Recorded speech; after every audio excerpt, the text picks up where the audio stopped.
Et vous savez, les filles, c'est cette sensation que votre corps ne vous écoute plus. Et tout ça, malgré vos efforts, les chiffres sur la balance ne bougent pas et vous n'êtes pas seul. Et donc, la petite bouée au niveau du ventre qui s'installe sûrement, doucement. Et donc, voilà, comme si elle voulait plus sortir de là. Cette bouée, elle a dit non, moi, je suis ici, je reste. Et donc, si cela vous parle, si vous vous reconnaissez dans ce que je vous décris, alors je vais vous dire une chose, vraiment, vraiment, vraiment, vous n'êtes pas seul et vous n'êtes pas cassé. Votre corps ne vous trahit pas. Il vous parle, voilà, tout simplement dans une nouvelle langue que nous allons apprendre à décrypter ensemble. C'est la langue corps pendant la ménopause. Il a changé un petit peu la façon de vous parler. Et donc, surtout, il faut qu'on se dise aussi, voilà, que la ménopause, la périménopause, la post-ménopause n'est pas une fin. Moi, je dis toujours que c'est une transformation. C'est une période, c'est un processus de transformation. Et donc, aujourd'hui, j'ai décidé de vous parler. Je vais vous donner quelques clés pour transformer en fait cet état en véritable opportunité, d'accord? L'opportunité de vous en réinventer, de vous sentir plus forte, plus belle et aussi en phase avec vous pendant cette phase, voilà, pendant cette période de la vie. Et donc, rentrons dans le vif du sujet et avec la première clé. Et si je devais choisir une seule clé pour commencer, un geste simple pour commencer à réveiller mon métabolisme pendant la périménopause ou à la ménopause, et surtout, ça va réveiller mon métabolisme, ça va m'apporter des nutriments, ça va apaiser mes fringales, je commencerai par manger des graines. Qui ici aime les graines?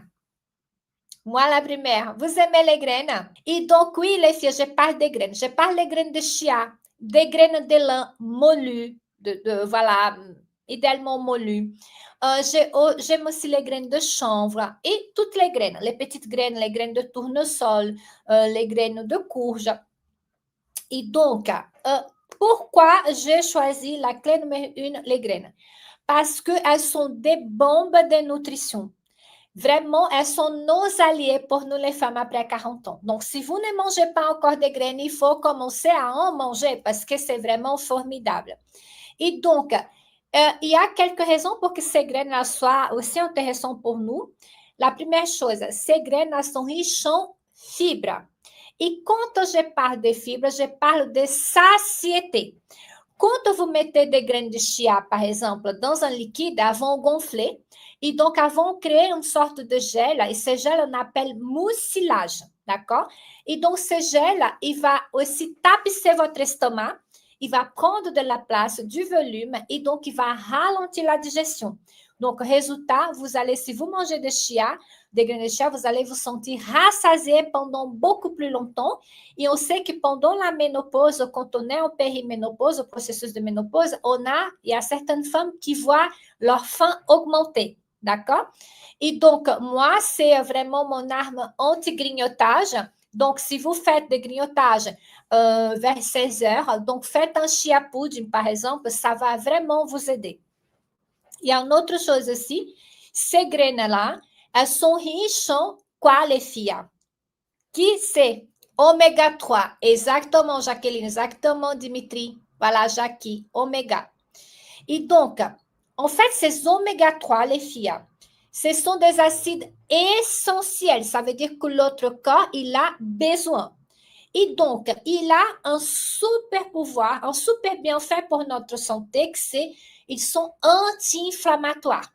Et nous, quand on est en processus de périménopause, en ménopause, comme on a les dérèglements des hormones, on est dans une phase pro-inflammatoire.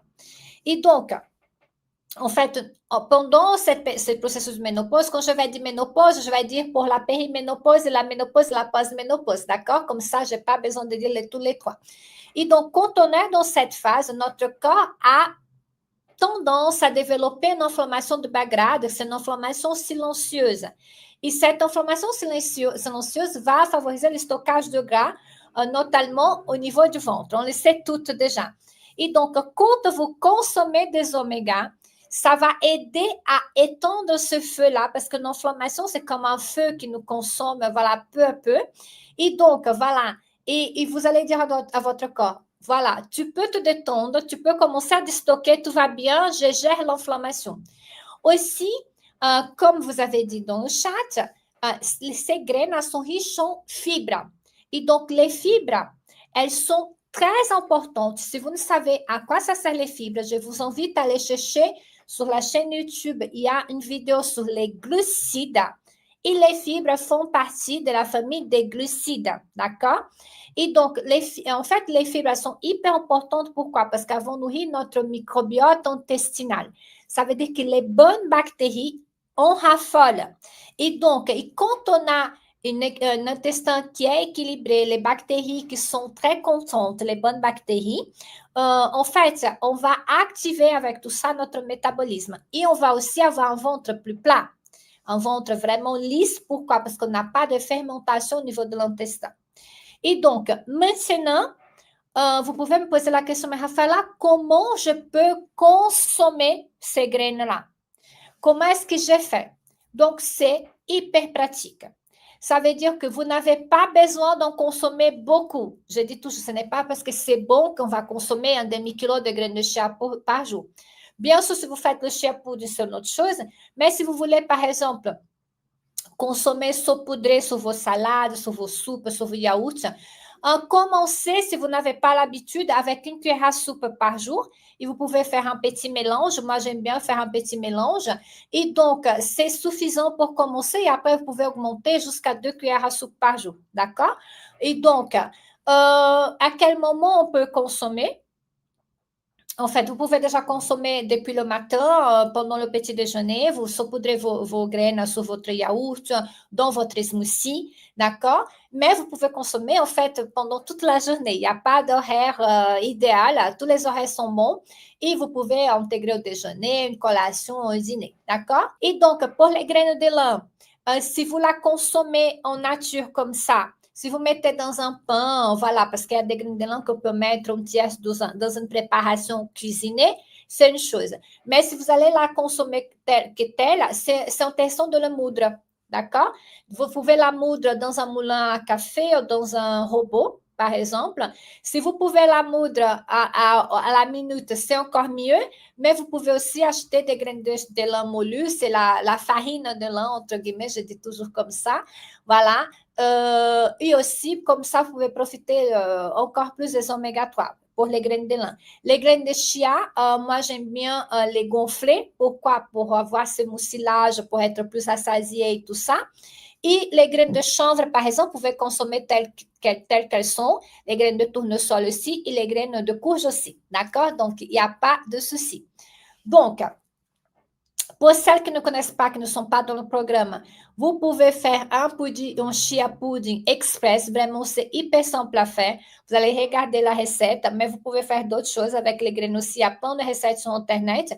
Donc, le soir, voilà, vous allez le consommer le lendemain. Le soir, vous allez le préparer. Donc, vous mélangez 2 cuillères à soupe de graines de chia avec 150 ml d'eau, pardon, d'eau, non, de lait. Ça peut être un lait végétal, moi, c'est mes préférés.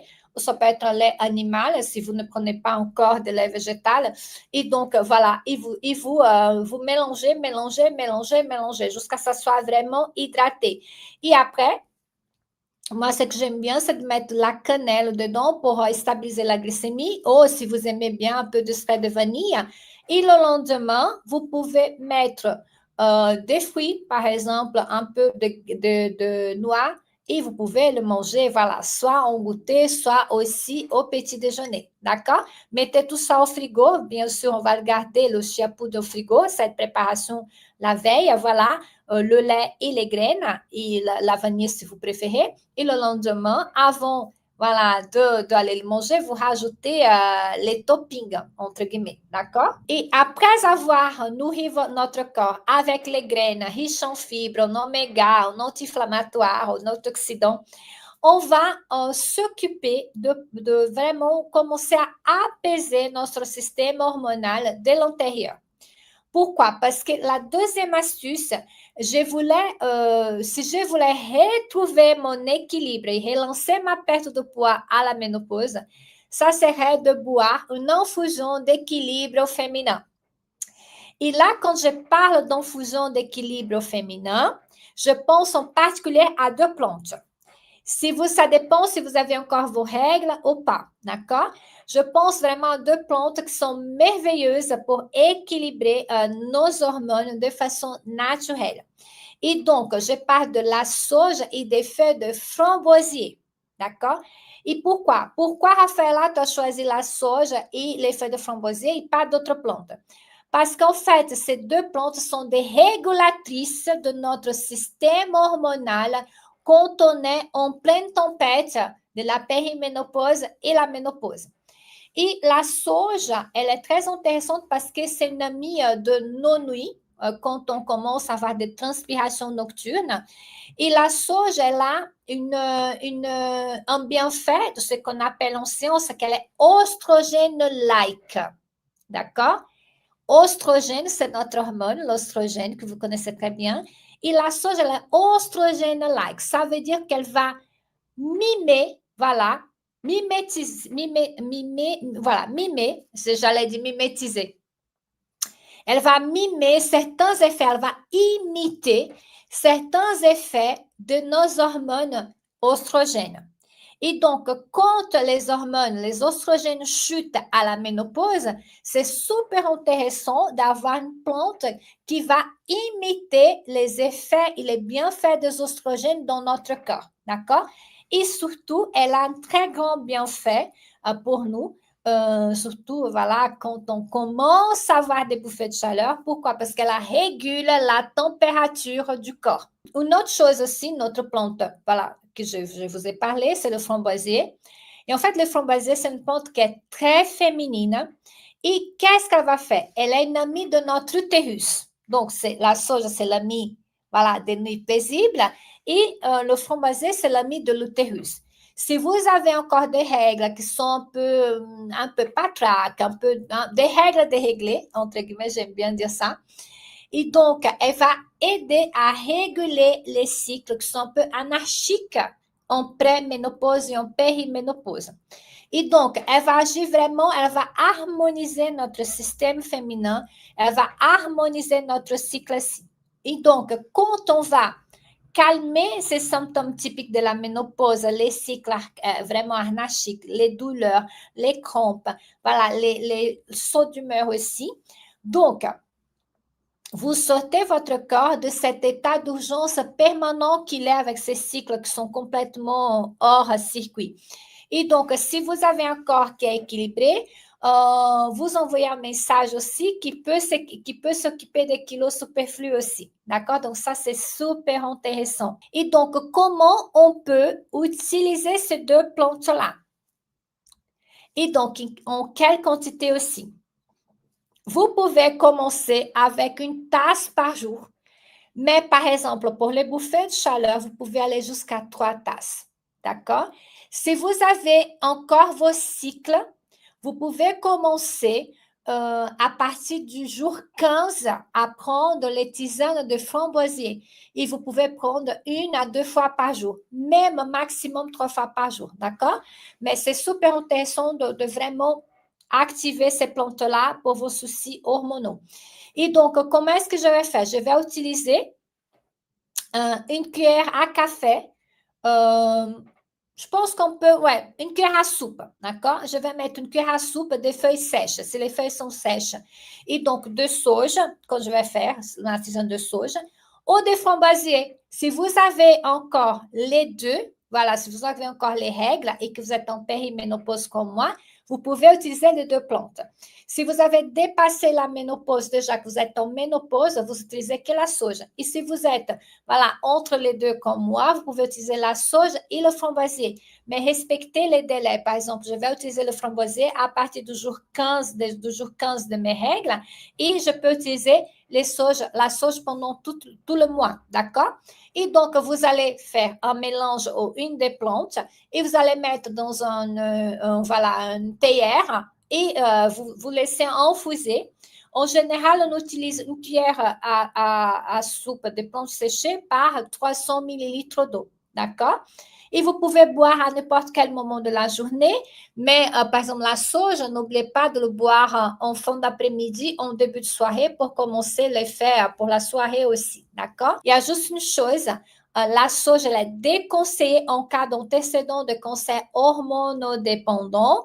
Voilà, et dans ces cas, si vous êtes encore réglé, privilégiez le framboisier. Voilà, ou sinon, vous pouvez aussi demander l'avis de votre médecin, d'accord? Donc, on va passer à la clé numéro 3. Nous avons parlé des fibres, des bons gras, nous avons parlé des tisanes, de la féminité. Et maintenant, je voulais vous parler d'une chose super intéressante. Et vous allez voir comment on va lier tout ça. Je voulais vous parler du grand nettoyage hormonal qu'on peut faire avec des légumes. Quel type de légumes sont intéressants pour cette phase de nos vies qu'on est en plein bouleversement hormonal? Est-ce que vous savez qu'il y a des légumes qui aident un petit peu à réguler nos hormones et activer ce brûlage de graisse pendant la ménopause? C'est des légumes crucifères. Et vous allez comprendre, il y a le chou, voilà, il y a le chou-fleur, le chou-cal, le chou de Bruxelles, le chou rouge, le chou romanesco. Le radis, non. Là, après, le radis, c'est plutôt pour le foie. Mais voilà, j'ai compris votre raisonnement, mais je voulais vous parler des crucifères. Et alors, Raphaël, mais qu'est-ce qu'avoir les crucifères avec les hormones, la ménopause, brûler les graisses, qu'est-ce que c'est ça? Et donc, il y a toute cette famille de légumes qui sont très intéressantes pendant notre processus de périménopause, ménopause et post-ménopause. Pourquoi? Et pourquoi j'insiste de vraiment de l'importance de ces légumes-là après 40 ans?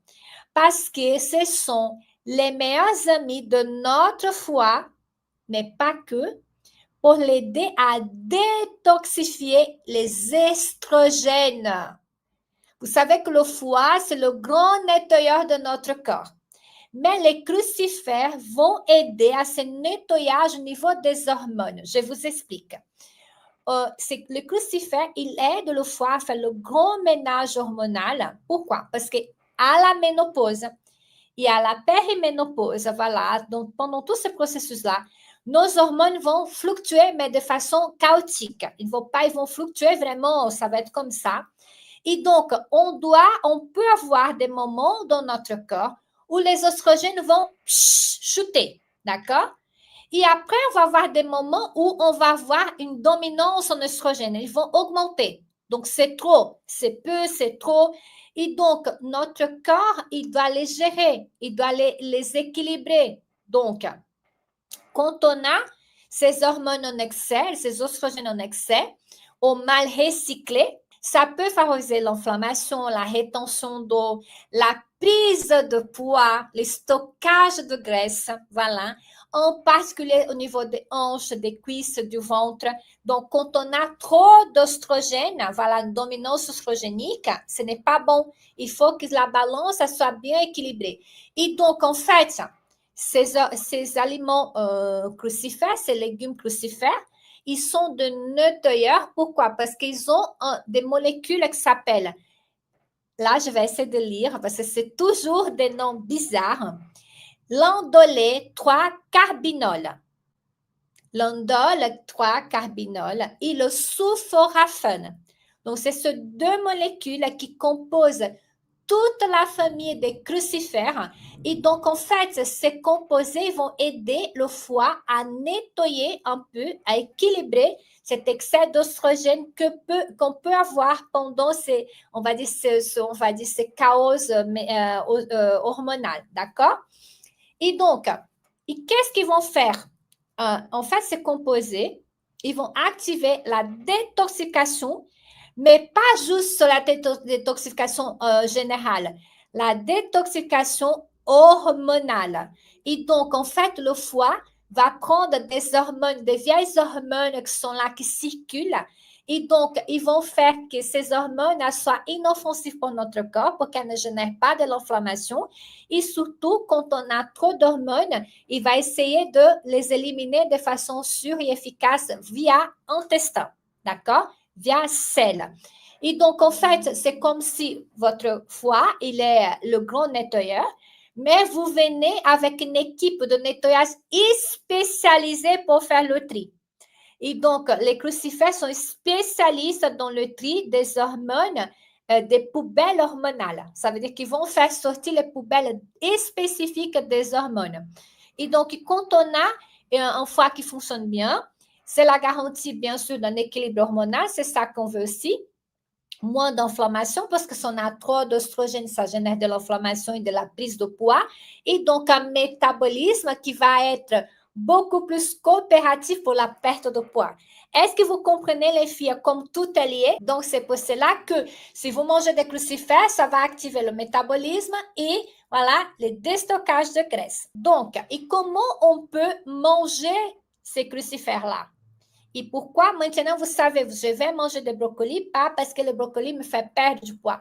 C'est parce que le brocoli, par le biais de ce composant, va aider mon foie à se détoxifier des vieilles hormones qui circulent et mon corps va diminuer l'inflammation et par conséquence, je vais perdre du poids. Et donc, l'idéal, dans le monde idéal, ça serait de manger tous les jours une portion de crucifères. Voilà, ça serait dans le monde idéal, surtout si vous avez des bouffées de chaleur en ce moment, si vous êtes en pleine périménopause, ça serait vraiment intéressant de faire ça. Et donc, Rafaela, une portion par jour, c'est quoi? C'est la taille, voilà, de votre poing comme ça. Une taille comme ça peut être super, voilà. Et donc, ça dépend aussi de votre main. Et donc, aussi, vous pouvez varier pour ne pas vous ennuyer, manger tous les jours du brocoli à la vapeur. Donc, vous pouvez, si vous n'avez pas de soucis de thyroïde, vous pouvez manger cru, vraiment finement râpé en salade. Ça peut être super. Une salade de brocoli cru avec de la noix, avec de vinaigrette au citron, ça peut être super. Le chou rouge finement émincé aussi. Et donc, pour le croquant, voilà. Mais je vais éviter de manger des crucifères crus si j'ai des soucis de thyroïde. D'accord? Sinon, vous pouvez le manger à la vapeur douce. C'est une cuisson qui va préserver les nutriments, d'accord? Vous pouvez aussi manger al dente aussi, c'est super. Et un petit filet d'huile d'olive, hop, ça va, c'est bon, c'est parfait. Vous pouvez aussi le faire rôti au four à l'air fryer aussi, si vous en avez un air fryer à la maison. Et donc, voilà, faites-vous plaisir avec des épices, cumin, paprika, les herbes aromatiques. Voilà, et donc, voilà, faites-vous plaisir. Et aussi en riz, moi j'aime bien le riz de chou-fleur ou le riz de brocoli. Et donc, on va mixer avec le robot de façon grossière. Et on va faire revenir comme c'était une semoule. Donc, vous pouvez faire plein de recettes, taboulé, riz de chou-fleur. Voilà, il y a plein de petites choses que vous pouvez faire avec aussi les brocolis et le chou-fleur. Si tu veux comprendre comment relancer ton métabolisme après 40 ans, sans te priver, sans compter les calories et en mangeant tout ce que tu aimes, inscris-toi à ma newsletter. Je t'envoie toutes les semaines mes meilleures astuces pour perdre du poids à la ménopause de façon définitive. Le lien, il est juste ici en bas dans la description de la vidéo. À bientôt!